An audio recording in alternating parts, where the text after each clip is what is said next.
Ever wondered why the pause button is there on your music player or video streaming platform? It's not just a design feature, it's a metaphor for life. Just like how you hit pause to take a break from your favorite song or show, it's equally important to hit pause in your life to take a break from your daily hustle. Imagine life as a long-running film. We are the actors, directors, and producers all rolled into one. But even in this non-stop show, we need to hit the pause button. Why?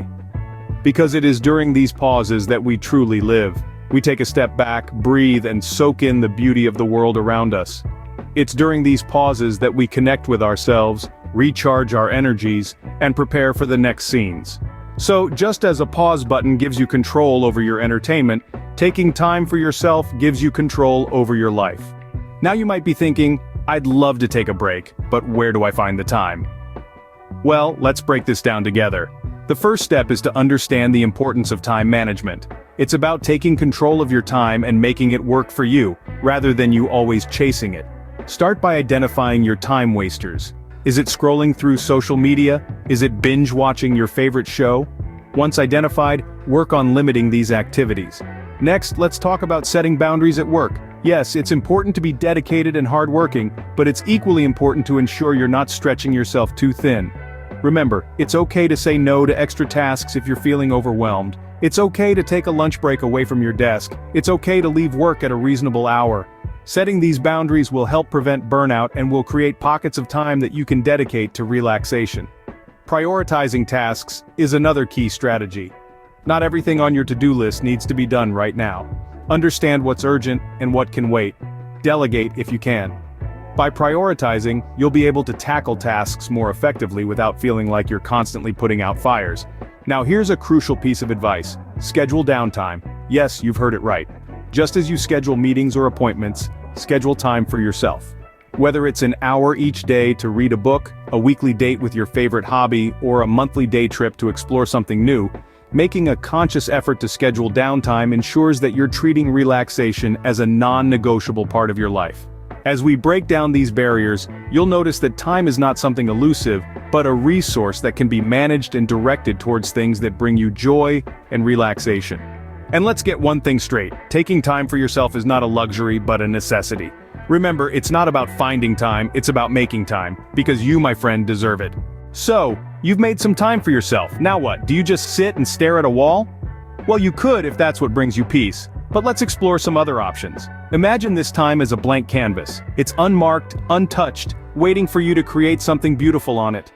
This is your me time, and you are the artist. What you do with it can be as varied and unique as you are.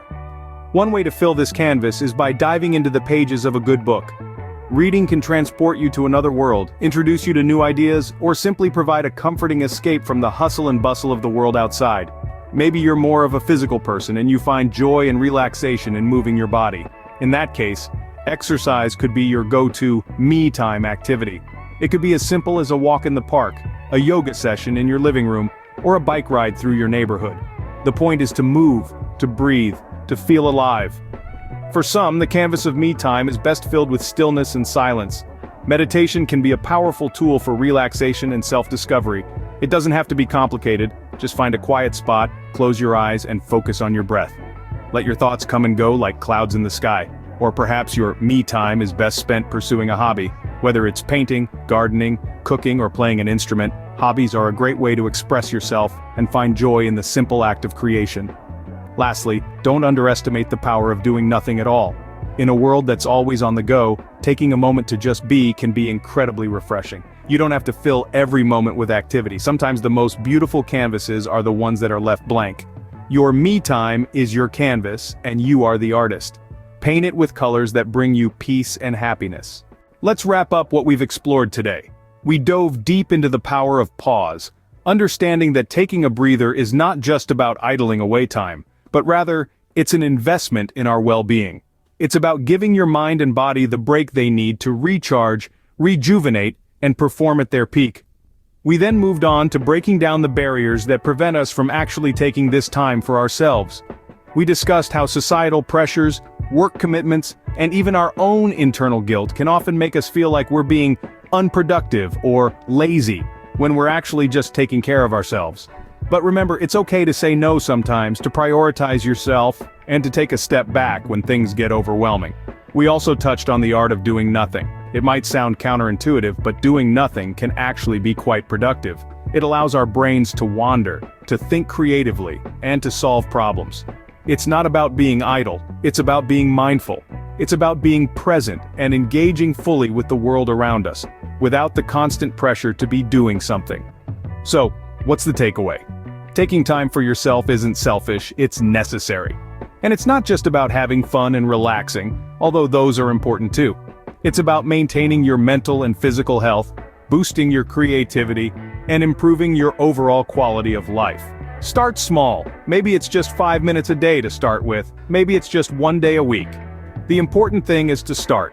And once you do, you'll find that this time becomes a sacred part of your routine, something you look forward to, something that makes you feel more like you. Your time is your wealth. Spend it wisely, invest it in yourself, because a happier you is a better you, and the world needs the best of you.